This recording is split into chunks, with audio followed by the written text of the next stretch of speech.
utiliza para eyectar a la cavidad posterior, ¿no? Entonces, insuficiencia que esta puertita está muy cerrada, por lo que estenosis, que la puertita está muy cerrada, e insuficiencia que esta más bien no cierra bien, que se queda abierta, ¿ya? La estenosis mitral, pues recordemos, es la afección en la válvula mitral, pues está más cerradita y entonces cuando el flujo de aurículo-ventrículo sea así libre, pues está restringido.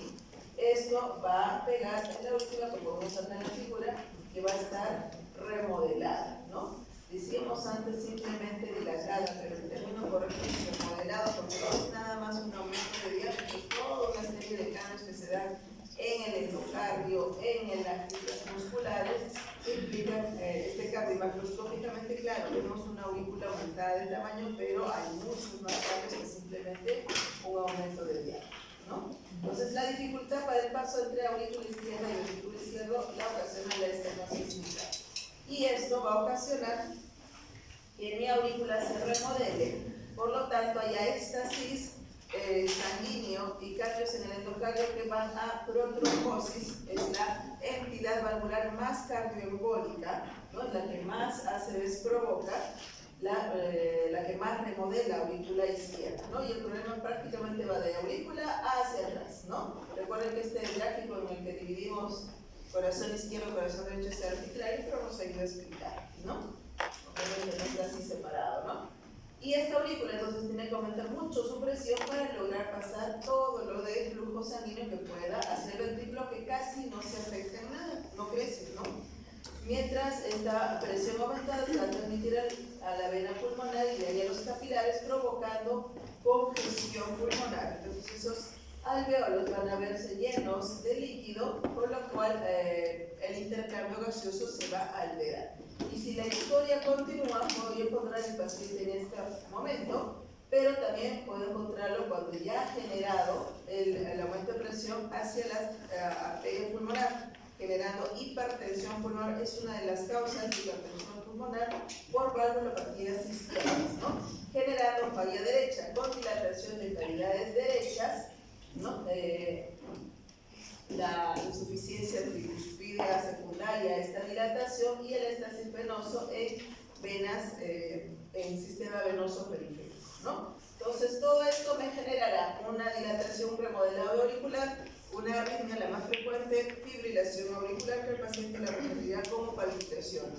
Hasta un 20% de pacientes debutará siendo un ACV, un evento de cardioembolia, de los cuales la gran mayoría va a ser hacia ACVs isquémicos, ¿no? Que suelen ser ACVs muy con un coágulo grande, que tapa una arteria grande, o sea, con gran secuela, ¿no? Con gran déficit neurológico posterior. Mi paciente, por la congestión pulmonar, ¿qué creen que vaya a sentir? Disney, será otro síntoma capilar. ¿Se da cuenta? Entonces yo veo la fisiopatología y se va desprendiendo la clínica, y acá tendré, por estos sellos por hipertensión pulmonar, el signo clínico es el segundo ruido aumentado y el crecimiento de cavidades derechas, lo voy a palpar por un impulso ventricular derecho palpable, y toda la clínica de valla derecha, ¿no? Entonces lo vamos viendo. Este razonamiento que lo hemos hecho acá, para cada valvulopatía revisen su fisiopatología y la van a entender mejor, ¿no? Ahora, en aras del tiempo, lo vamos a hacer en la siguiente semana, ¿no? Entonces, Disney, por congestión pulmonar, y cuando el paciente me cuente la historia de disnea que se agita, debo preguntar por ortopnea o disnea paroxística nocturna, porque el hecho de que haya alguna de estos dos signos asociados, o sea, no solamente la disnea de esfuerzo, sino que además al echarse le falta el aire, duerme con 2 o 3 almohadas, ¿no? O se acuesta tranquilo y a las 2 horas está despertando súbitamente con sensación de ahogo, eso es la disnea paroxística nocturna. Si hay alguna de estas dos positivas, son más específicas y me hacen pensar más que el origen de la disnea sea cardiogénico. Puede haber incluso hemoptisis, botar un esputo salmonelado, ¿no? Color salmón, cuando está entrando en el imago del pulmón, ¿no? O también puede ser por ruptura de la pared de vejitas bronquiales, ¿no? A consecuencia de un aumento súbito de la presión en auricular izquierda, es también otra razón por la que puede ser un esputo con rayitas de sangre. Y algunos de estos pacientes han sido catalogados de TB, ¿no? Muchas veces por un mal diagnóstico, ¿no? Por este tipo de hemoptisis. El tromboembolismo, como les decía, hasta 20% de pacientes lo va a presentar, ¿no? Es la entidad más cardioembólica, ¿no? La mayoría de ellos será hacia cerebro, ACVs y cerebros con gran déficit neurológico en personas jóvenes que ingresan por un déficit motor focal, por un ACV isquémico, pensar en estenosis mitral, sobre todo si es mujer joven. Palpitaciones cuando desarrolla fibrilación auricular serán paroxísticas, paroxística, etc., ¿no? Y los signos de falla derecha, cuando ya afectó el lado derecho, ¿no? Entonces tendremos los signos de congestión venosa periférica, ingurgitación yugular, el paciente evaluado a 45 grados, ¿no? La cabecera puesta a 45 grados, una yugular que se hincha y que monta, es decir, se va por encima del esternocleidomastoideo. Hepatomegalia palpable, ¿no? Por debajo del hipocondrio derecho, y edemas periféricos que suelen ser simétricos, es decir, afectan a ambos miembros inferiores. El paciente te cuenta que amanece flaquito, pero que en el transcurso del día se va hinchando, es decir, a predominio vespertino, y cuando uno lo examina son edemas fríos, blandos, simétricos, sin signos flogósicos, y afectan prácticamente solo miembros inferiores. Muy rara vez llegan hasta abdomen y casi nunca miembros superiores ni cara, ¿no? Pueden haber, como es una válvula enferma, puede infectarse y debutar pues, el paciente con signos de una endocarditis infecciosa. Y otros, como por ejemplo la comprensión, el crecimiento de la aurícula izquierda puede comprimir el nervio laringeo recurrente y tener voz bitonal este paciente. En el examen físico, en la inspección, la clásica facies mitral, que es un paciente pálido, pero que tiene los chapaletes mitrales, las chapitas y los lóbulos de las orejas rojitos, ¿no? Vamos a tener una onda A prominente en el pulso yugular. Va a saltar por ratitos esa yugular, aparte de estar ingurgitada cuando ya haya falla derecha. El retumbo diastólico, es decir, el paso de la sangre de aurícula hacia ventrículo se puede incluso palpar cuando este es muy fuerte, y cuando ha crecido el ventrículo derecho, si yo pongo mi mano en el paraesternal izquierdo, o sea, este es el esternón, y yo pongo mi mano, el talón de mi mano ahí para palpar, y voy a sentir un pulso que no debiera sentir, me está diciendo un impulso articular derecho palpable, y el hecho de palparlo es patológico, ¿no? Y me está hablando de un ventrículo derecho dilatado, ¿no? Y puedo incluso palpar el segundo ruido en el segundo espacio intercostal izquierdo. Pongo ahí la mano, debajo de la clavícula es el primer espacio intercostal, el siguiente será el segundo espacio intercostal, y tendré también la palpación del latido que me dirá que es un segundo ruido palpable, ¿no? A la auscultación va a cambiar la auscultación dependiendo si estamos al inicio de la enfermedad frente a una estenosis mitral todavía leve o moderada o severa. Entonces la auscultación me puede decir si estoy frente a un caso o tener la sospecha, no la certeza, pero sí la sospecha de que estoy frente a algo leve, moderado o severo. El primer ruido al comienzo, la válvula todavía es flexible y se vuelve un primer ruido más bien acentuado, brillante, le decían los maestros antiguos, ¿no? El segundo ruido al comienzo no está alterado, pero cuando ya desarrolla hipertensión pulmonar, el segundo ruido, ese es el signo clínico auscultatorio de hipertensión pulmonar. Segundo ruido aumentado, ¿no? Y el chasquido de apertura se asociará al primer ruido aumentado, es decir, antes del primer ruido escucharemos un chasquido, el sonidito que hace la válvula que está engrosada al abrirse, es el chasquido de apertura, y el paso de la sangre, como esta válvula estenótica, pues se escuchará como un soplo de rodamiento mitral en tiempo de diástole, ¿no? Porque es en la diástole, ¿no? Cuando pasa la sangre de aurícula a ventrículo, ahí encontraré ese sonidito que le llaman de rodamiento porque suena así como si uno echara varias piedritas y estas piedritas al caer en ese sonido así se escucha, ¿no? Y la duración de más que la intensidad, la duración del soplo en la diástole me va a hablar de intensidad. Si solo abarca la primera parte de la diástole, mesodiastólico, o puede ser telediastólico, puede ser holodiastólico, es decir, abarca toda la diástole, será un signo más de severidad, ¿no? Podemos escuchar el reforzamiento presistólico si el paciente todavía mantiene un ritmo sinusal. Y lo que pasa cuando crece mucho el ventrículo derecho está anterior, ¿no? Tiene una posición hacia adelante, es la cavidad que está más hacia adelante, opaca todo el izquierdo cuando crece, y todos los ruidos que hemos descrito hasta ahora desaparecen, ¿no? Entonces se vuelve una estenosis mitral silente. Por eso es una de las valvulopatías importantes y a veces muy difíciles de auscultar. Y durante la expiración le hacemos al paciente tomar aire, y luego que lo bote, ahí se acentuarán los hallazgos descritos.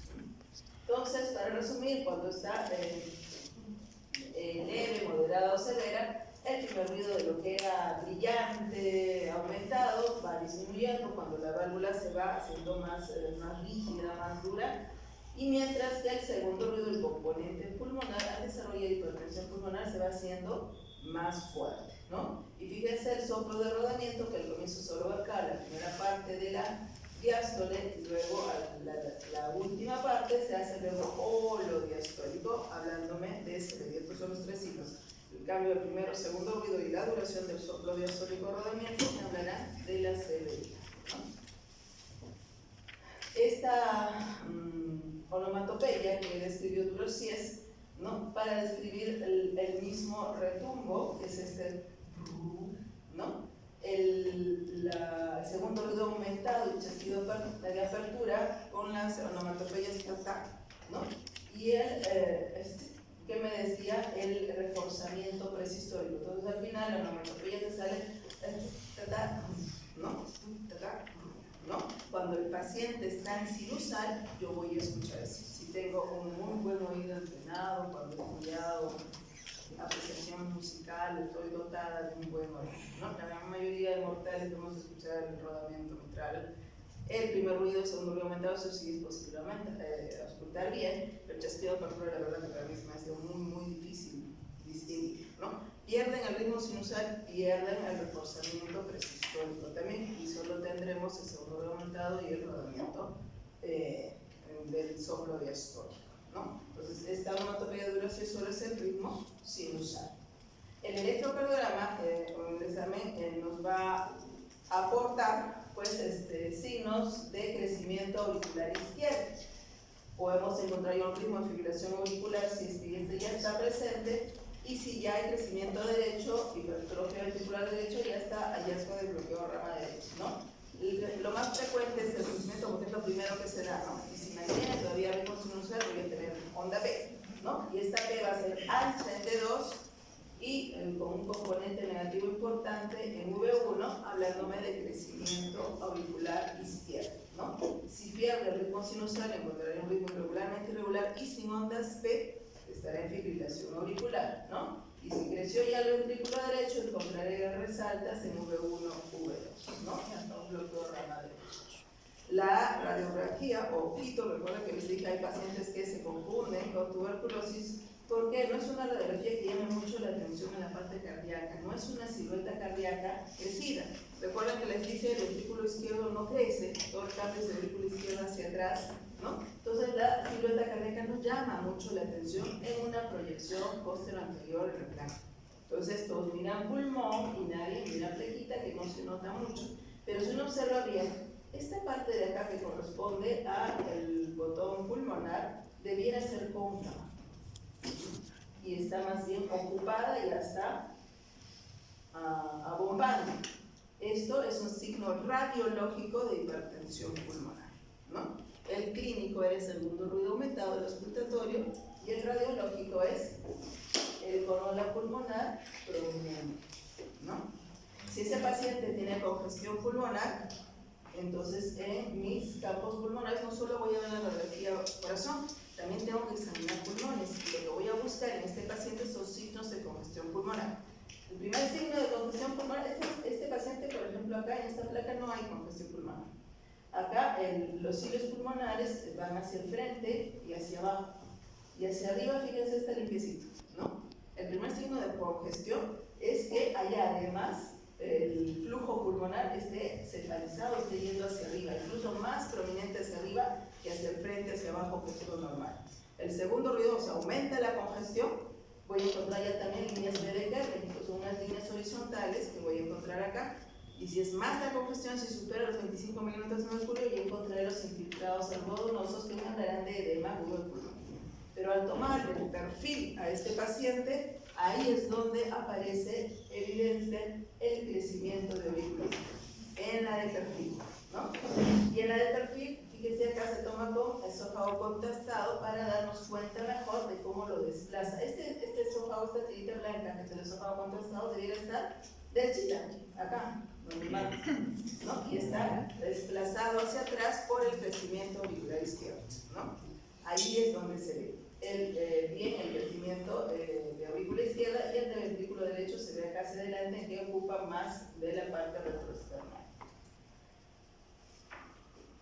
Si miramos bien, acá se puede distinguir una densidad doble que me está hablando ya de crecimiento auricular, el botón de la pulmonar prominente, como les decía, y el perfil, ahí sí clarito, el crecimiento de la aurícula izquierda, ¿no? La ecocardiografía, como en todas las valvulopatías, va a ser el examen gold standard, ¿no? Confirma el diagnóstico y establece la causa, la gravedad, ¿no? Es el más útil, ¿no? Vaya a medir directamente las válvulas, y se ven en este corte, por ejemplo, este es el ventrículo izquierdo, como si hubieran cortado a la mitad, y aquí está la válvula mitad con una boquita de pescado. Y yo puedo medirla, acá le hago un trazado, marcando los bordes, y por planimetría me va a dar el diámetro. Por ejemplo, en este caso está en 0.9 centímetros, cuando lo normal es entre 4 a 6 centímetros cuadrados. Pero recién hablamos de estenosis cuando baja de 2 centímetros. Leve de 1.6 a 2, moderado de 1.5 y leve de 1 o menos, ¿no? Por ejemplo, este caso sería severo, ¿no? Que tiene 0.9. Noten, esta es la aorta, el flujo, la salida del ventrículo izquierdo, que es este, hacia la aorta, y esta es la aurícula izquierda. Lo usual es que esta aurícula izquierda tenga el mismo diámetro de la aorta. Fíjense, acá entran ¿cuántas aortas? 3, ¿no? Es una mega aurícula izquierda, grande, ¿no? Está muy remodelada. Acá vemos la presencia incluso, fíjense, esta aurícula es mucho más grande que el ventrículo izquierdo, aquí están ventrículos arriba, aurículas abajo, y la presencia de trombos en la cavidad, ¿no? Y la misma aurícula, perdón, la misma válvula, fíjense el engrosamiento, como si yo la comparo con la tricúspide, que está delgadita, y así debiera ser lo engrosada, calcificada que está, ¿no? En la insuficiencia mitral, acá ya también vamos a distinguir las causas de la insuficiencia. Hay insuficiencias mitrales con válvula sana y hay insuficiencias mitrales con válvula enferma. A esa con válvula enferma la llamaremos orgánica o primaria, y lo primero que ocurrió fue el daño a la válvula, ¿no?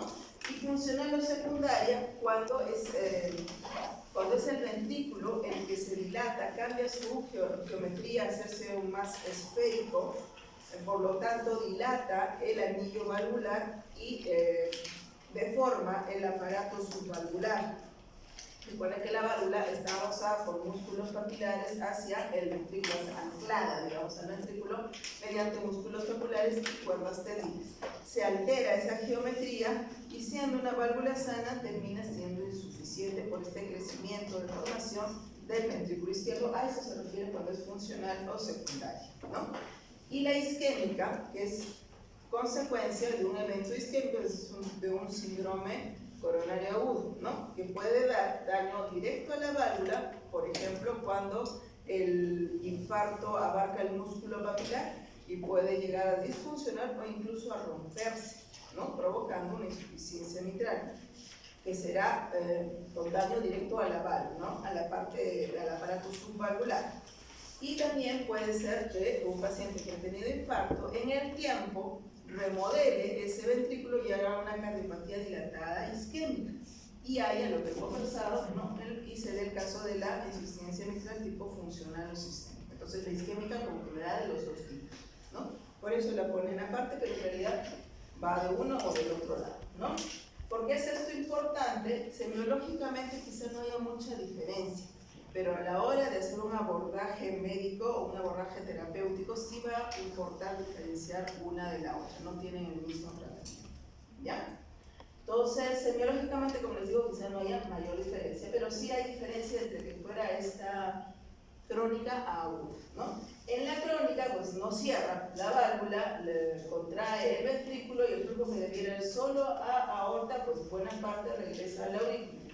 Y la aurícula recibe lo de sangre que siempre tiene que llegar a las venas pulmonares y termina dándole pues doble flujo al ventrículo izquierdo, ¿no? Lo que regurgitó más lo que le tocaba, ¿no? Y hay una sobrecarga de volumen a este ventrículo izquierdo. Acá sí el ventrículo izquierdo se altera, ¿no? Se remodela dilatándose, ¿no? Y en esa dilatación la hace para manejar este exceso de flujo y lo hace muy bien hasta por años, ¿no? En la valvulopatía reumática puede estar hasta 20 años asintomático el paciente porque este crecimiento logra manejar este exceso de volumen hasta un punto, ¿no? Llega un punto en que todo remodelado no es santo. Si el todo remodelado en algún momento va a significar un desorden y hasta muerte del miocito y reemplazo del mismo por tejido fibrótico. Cuando esto ocurre, la función sistólica cae.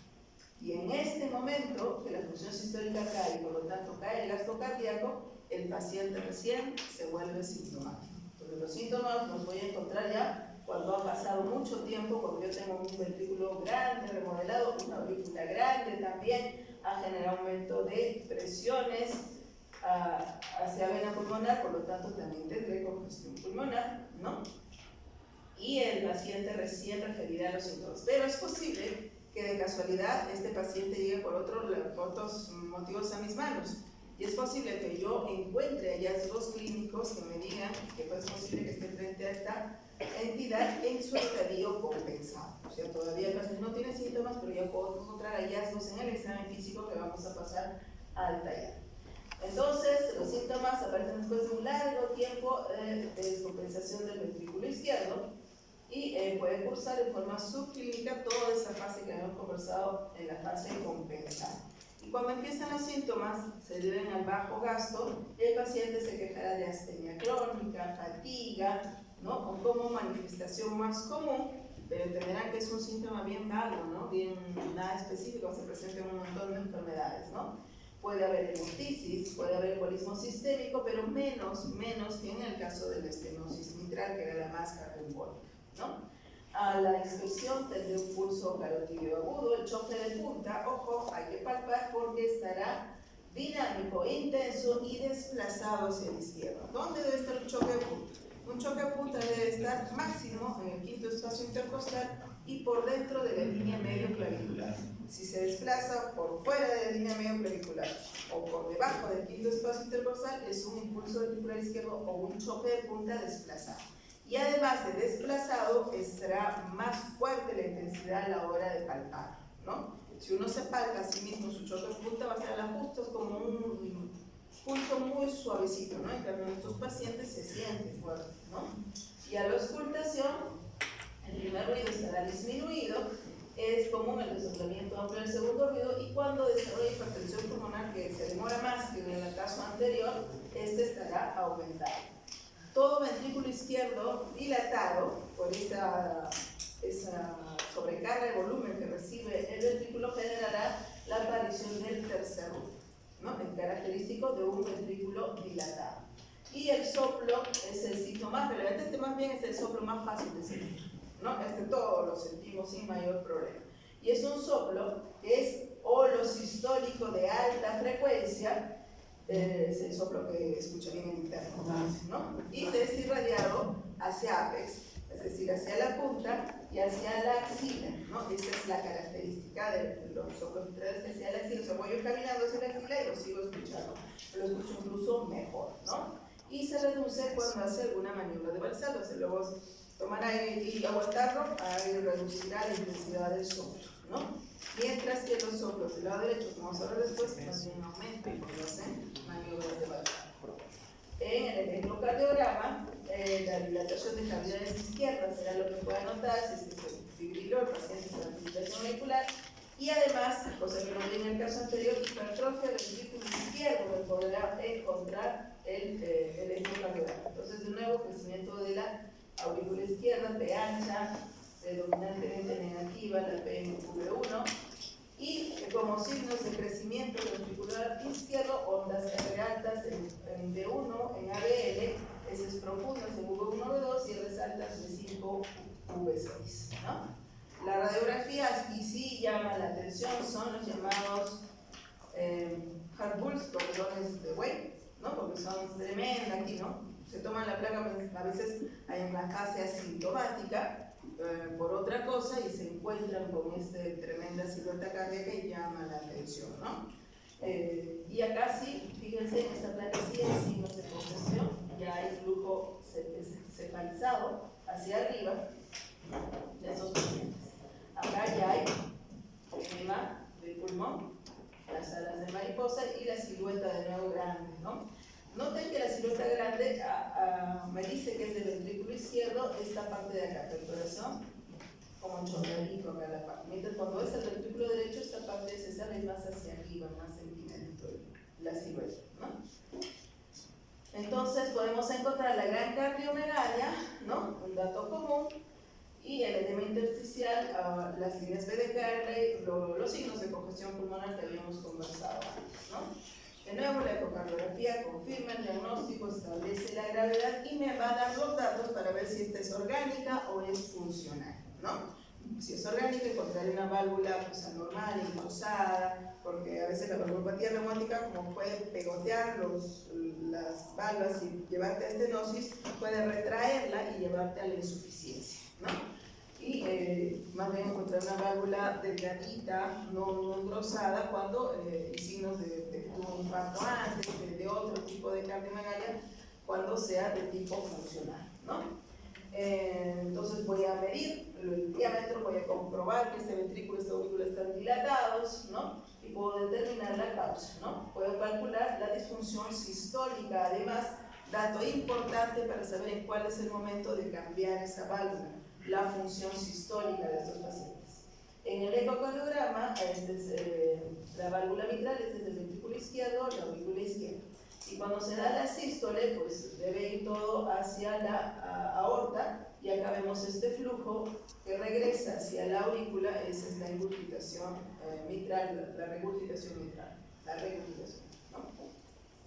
Acá igual este flujo que se ve que regresa hacia la aurícula, ¿no?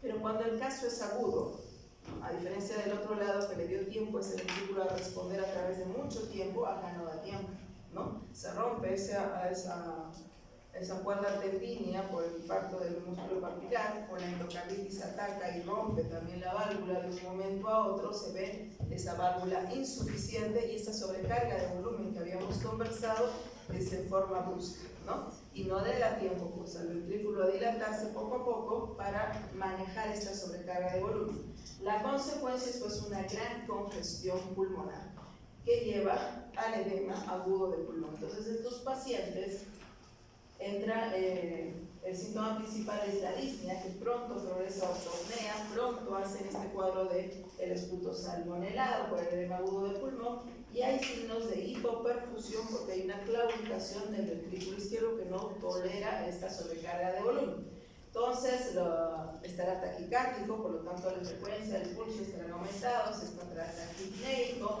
no bajo el choque de punta porque ese ventrículo no está crecido, ¿no? Y ausculto, el primer ruido disminuido, el tercer ruido, el soplo sistólico, de nuevo de alta frecuencia, fácil de auscultar, ¿no? Hacia la punta y hacia la axila, y es clásico pues el hallazgo de las alas de mariposa que me hablan de el edema agudo del pulmón, ¿no? La congestión intersticial, que es el grado máximo, ¿no? De congestión pulmonar radiológica. El electrocardiograma, pues habrá taquicardia sinusal, generalmente sin otra mayor alteración, y el electrocardiograma me confirmará el diagnóstico y me mostrará pues, la regurgitación mitral con un ventrículo izquierdo no dilatado, ¿no? En cuanto a la válvula aórtica, ¿no? Vamos a ir a hablar primero de la estenosis aórtica, que son los dos casos más clásicos, pacientes gerontes de la sexta década de la vida a más, que tienen una válvula trivalva, pero que esta válvula por trastornos degenerativos, por la edad, se engrosa, se pegan entre ellas y se vuelve estenosa, ¿no? Y el otro caso, pacientes más jóvenes que están en la tercera, cuarta década de la vida, que nacen con una válvula aórtica bivalva, o sea, en lugar de 3 velos, tienen 2, ¿no? Y eso al comienzo no da mucho problema, pero el flujo no es normal. Y en los años van a ir a la insuficiencia de la estenosis, ¿no? Más frecuentemente a la estenosis. Entonces, encontrar paciente más joven me hace pensar que de base hubo un problema congénito, a diferencia que estos son pacientes más viejitos, ¿no? De causa del degeneración. Entonces, son dos grandes grupos de pacientes que vamos a ver. Y acá está el problema, ¿no? No está cerrada acá la válvula y el ventrículo tiene que hacer mucho esfuerzo para inyectar la sangre, y eso lo logra a través de un remodelado en hipertrofia de tipo concéntrico, es decir, engrosa sus paredes. No engrosa, no aumenta en diámetros, por lo tanto ya deducirán que en la placa tampoco hay una silueta grande, pero es las paredes las que están engrosadas, ¿no? Y así pues sobrevive ese paciente también algún tiempo antes de dar los síntomas, haciendo ya todo este remodelado previo. Entonces hay que tener en mente que tengo mucho músculo para irrigar. Las coronarias no desarrollan a la par, siguen siendo las mismas, ¿no? Y encima están siendo estranguladas por toda esta carga de músculo que hace más esfuerzo, ¿no? Las que están en endocardio están sometidas a alta presión y por lo tanto el flujo coronario incluso baja, ¿no? Entonces tengo más para regar y menos con qué regar. Entonces habrá ya un desequilibrio en oferta-demanda que genera la isquemia, ¿no? El flujo, el gasto cardíaco estará disminuido porque está inyectándose menos, ¿no? Y habrá el aumento en ventrículo izquierdo de presión, se transmitirá la aurícula, las venas pulmonares y habrá congestión pulmonar de nuevo, ocasionándome el síntoma. Cuando hay congestión pulmonar, ¿qué síntoma tiene el paciente? Disnea, ¿no? Y ahí se generan los 3 grandes síntomas de la estenosis aórtica. Angina, por la isquemia que se provoca. Disnea, ¿no? Por la congestión pulmonar. Y síncope, que tiene no solo el hecho del bajo flujo, sino que vamos a conversar, también puede dar otra causa. Entonces, con angina se presentan hasta el 35% de pacientes como primer síntoma. Es una angina de esfuerzo. Caminan, les duele, ¿no? El dolor generalmente retroesternal, o precordial, opresivo, irradiado mandíbula, pero que descansan y se van, ¿no? Vuelven a hacer el esfuerzo, vuelve a doler, ¿no? Es una angina de ejercicio, ¿no? Y resulta pues de este desequilibrio entre el aumento de la demanda de oxígeno y la disminución de la oferta. Pero estos pacientes, como la mayoría son gerontes, está muy ligada la fisiopatología de la degeneración aórtica con la de aterosclerosis. Podemos, en los pacientes que no debutan, que no tienen angina entre sus síntomas, hasta el 25% tienen coronarias con placas. Y los que tienen síntomas de angina, hasta el 80% tienen placas enteromatosas en sus coronarias. Los dos pacientes, antes de entrar a reemplazar esa aorta, esa válvula aórtica, estudian coronarias porque es muy frecuente encontrarlas con placas enteromatosas y además tendrán que hacer bypass. Cuando presentan el síntoma de angina, a los 5 años, más de la mitad habrá muerto, ¿no? De estos pacientes. El 15% menos frecuente se presenta con síncope. Entonces, una causa a tener en cuenta cuando el paciente viene por síncope a la emergencia es eso, ¿no? La perfusión cerebral se reduce por este gasto cardíaco disminuido, pero también puede ser una respuesta vasopresora, el aumento de presión del ventrículo izquierdo, o también arritmias malignas tipo TB o FB, ¿ya? De estos pacientes que debutan con síncope, el 50% de ellos estarán muertos en menos tiempo, 3 años. Y si presentan disnea o insuficiencia cardíaca congestiva, que yo le ponía así para que sean las siglas angina, síncope e insuficiencia, así, ¿no? Para que recuerden, ¿no? ASI, así, ¿no? Estos pacientes, este síntoma es el más frecuente, el 50% se presenta con eso, ¿no? Y lo que te relata el paciente pues es una lista de esfuerzo. Camina y siente que le falta el aire, ¿no? Y cada vez se va haciendo con menos esfuerzo, ¿no? Y esto se explica por disfunción diastólica principalmente, porque es un ventrículo grueso, ¿no? Que a la hora de la diástole, que debiera relajarse y permitir el llenado, no lo hace, es rígido, está tenso, ¿no? Y por lo tanto la aurícula tiene problemas para entregarle la sangre al ventrículo y tiene que aumentar la presión, ¿no? La auricular para poder llenar ese ventrículo, y esa presión se transmite al capilar provocando la congestión pulmonar. Pero va a llegar un punto en el tiempo cuando ya esté remodelado no de más y empiece a ya morir el miocardio mal formado, reemplazado por tejido fibrótico, y va a haber incluso disfunción sistólica, pero esto es cuando ya camina más, o sea, más tiempo de enfermedad del paciente, y ya caerá la fracción de eyección, la función sistólica, y habrá más motivo para hacer congestión pulmonar. Si presentan este signo, que es el más frecuente, el 50% de ellos habrá fallecido a los 2 años, ¿no? Entonces, una vez que se presentan los síntomas, es lo más importante en estenosis aórtica, una vez que se presentan los síntomas, se entenderán que empieza una carrera contra el tiempo para salvar de este pronóstico al paciente, ¿no?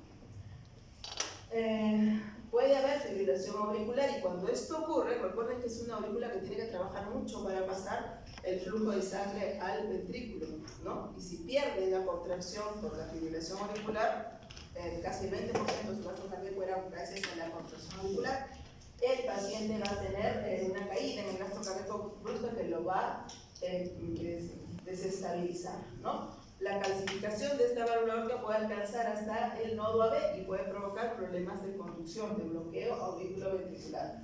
Puede haber endocarditis infecciosa, más frecuente en los pacientes jóvenes, los pacientes con aorta ¿no? Embolia cerebral por microtrombos en las válvulas bicúspide gruesa, embolizaciones de calcio en diferentes órganos, ¿no? Puede desarrollarse en el tiempo hipertensión pulmonar, pero esos son hallazgos de pacientes que ya están preterminales, ¿no? Que ya han hecho mucho camino, ¿no? Y es un hallazgo relativamente frecuente que se asocia a sangrado gastrointestinal por malformaciones vasculares intestinales de estos pacientes. ¿Cómo está el examen físico? Pues el pulso, como hay poco flujo, es un pulso difícil de encontrar, es parvus, tardus, ¿no? Y este signo es el que me da la severidad clínica, ¿no? Entre más difícil sea, más bajito esté ese pulso, será el signo de mayor severidad, ¿no? Un trip sistólico carotídeo puedo encontrar, pulsos periféricos disminuidos. El choque de punta no estará desplazado, recuerden que no está aumentado en diámetro ese ventrículo, pero sí será fácilmente palpable como bola de billar, lo describen a veces, ¿no? O sea, muy fácilmente palpable, aunque no desplazado, ¿no?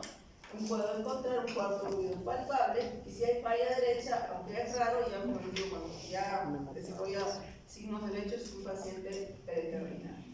Y en la auscultación, el soplo inyectivo con foco máximo de auscultación en el borde alto external derecho, que es el foco aórtico, ¿no? Alto parasternal alto derecho, el soplo sistólico, ¿no? Con un clic eyectivo, el primer ruido puede estar normal o disminuido en caso de disfunción diastólica severa.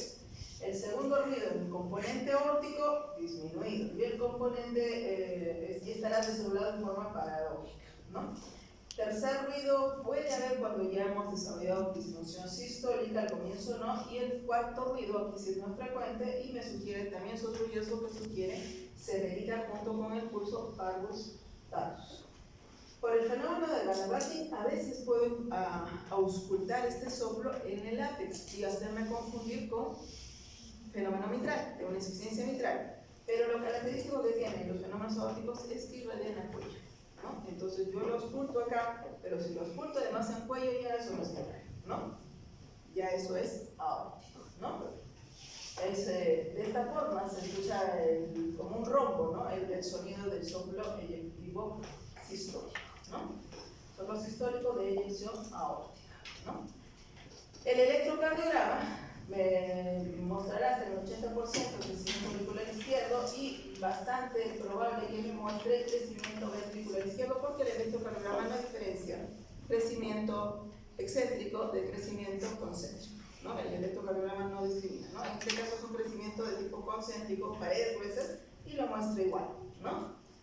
Puede haberlo por la izquierda, o en estadios tardíos de fibrilación auricular, recuerden que el paciente se descompensa mucho cuando pierde la contracción auricular, ondas invertidas en la impresión del ST en precordiales laterales, ¿no? Y queda un patrón de pseudoinfarto, ¿no? Con pérdida de ondas R en precordiales, en las primeras precordiales, ¿no? Llamadas precordiales derechas, que tendrán, fíjense, R's que no progresan, como si fuera secuela de un infarto, y test negativas, infradesnivel del ST en B5 B6, ¿no? Pero por la hipertrofia, ¿no? No por hallazgo isquémico, ¿no? Y fíjense esa R tan alta, ¿no? Y esas tan profundas acá, que me están hablando de una hipertrofia. Pero recuerden, el EKG no diferencia hipertrofia excéntrica de concéntrica, ¿no? Las dos las muestra igual.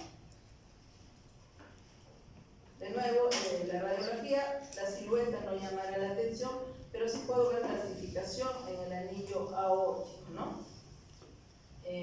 Ya cuando hay disfunción del ventrículo izquierdo ya muy avanzada y recién empezará a crecer el corazoncito, ¿no? Generalmente es un corazoncito no dilatado en forma de gota, con calcificación de la válvula aórtica, ¿no? Que se nota ahí, ¿no? La ecocardiografía confirma el diagnóstico y me habla de la severidad, ¿no? No les voy a pedir detalles y entrar en menores, pero en la ecografía voy a medir el grosor, ¿no? Pues de las paredes, me daré cuenta que está aumentado, voy a ver la válvula aórtica, puedo hasta distinguir si tiene dos valvas, tres valvas, en los casos de que no están muy deformadas todavía, a veces ya está tan deformada que no me es posible distinguir, pero la veré calcificada, diferente, puedo medir la apertura y me daré cuenta que está disminuida, y puedo medir el gradiente, ¿no? Transvalvular es uno de los, entre la medida en sí de la apertura de la válvula, ¿no? Que estará disminuida, y el gradiente transvalvular son los dos elementos ecocardiográficos que me darán la severidad del problema, ¿no?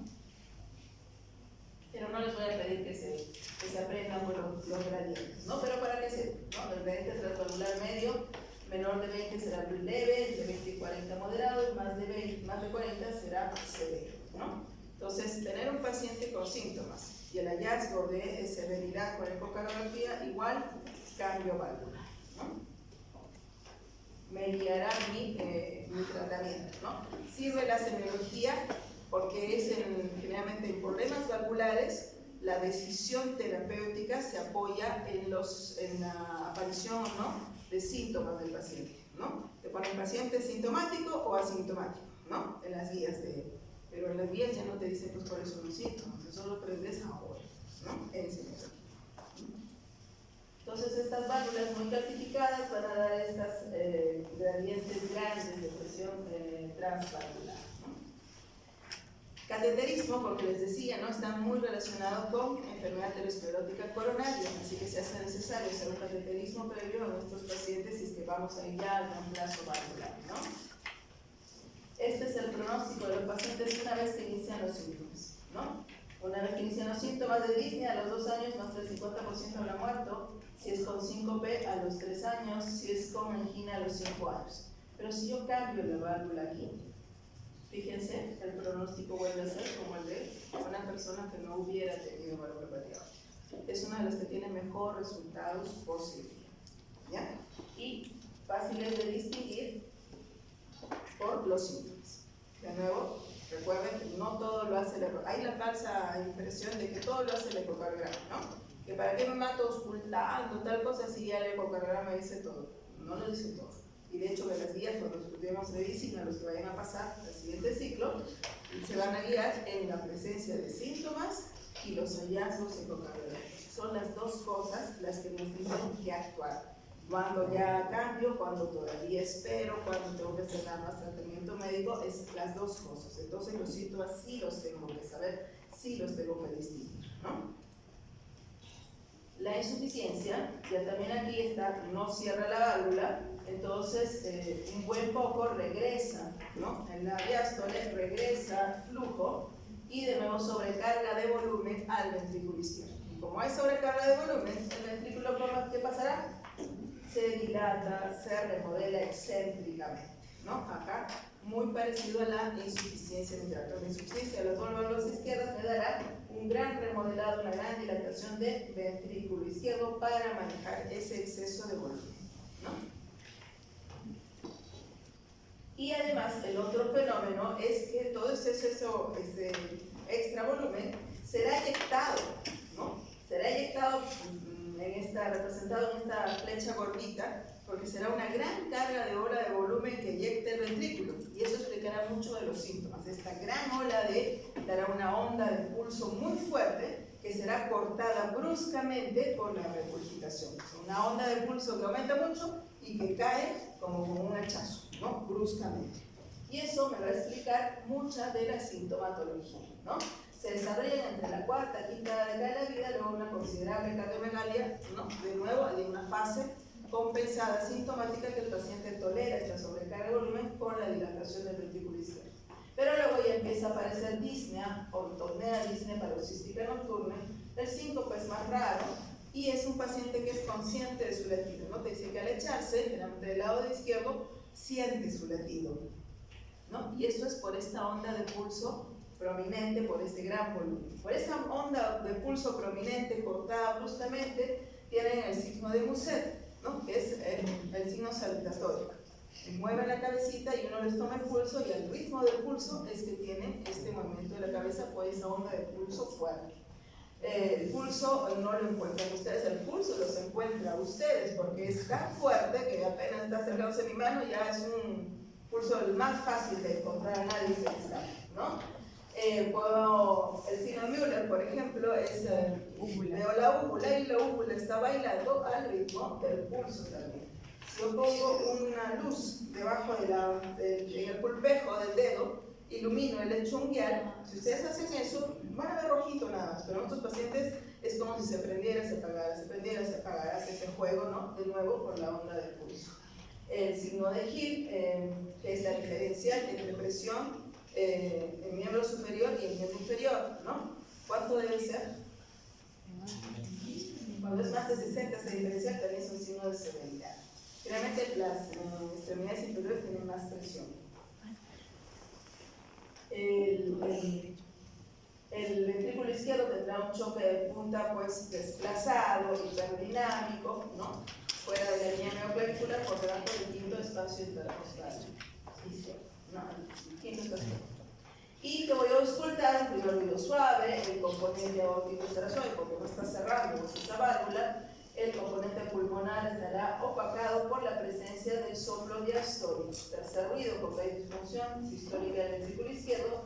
Y el soplo es un soplo en diástole, ¿no? Porque es el diástole que se da la regurgitación de alta frecuencia que se inicia inmediatamente luego del segundo ruido del componente aórtico y es de tipo decreciendo, es como aspirativo, algo así, ¿no?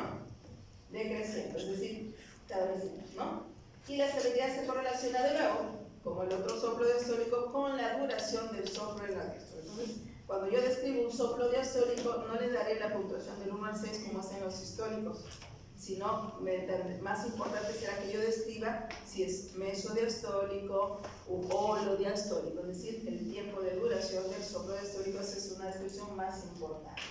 Es un soplo musical, cuando hay eversión o perforación del velo aórtico, y puede haber un soplo que simule una estenosis mitral llamado el soplo de Austin-Flick, porque en este regurgitar, en esto de que la sangre regresa, acá, este flujo que regresa empuja el velo de la mitral, lo empuja y lo hace cerrarse, ocasionándose ese ruidito aparente de estenosis mitral llamado el soplo de Austin-Flick.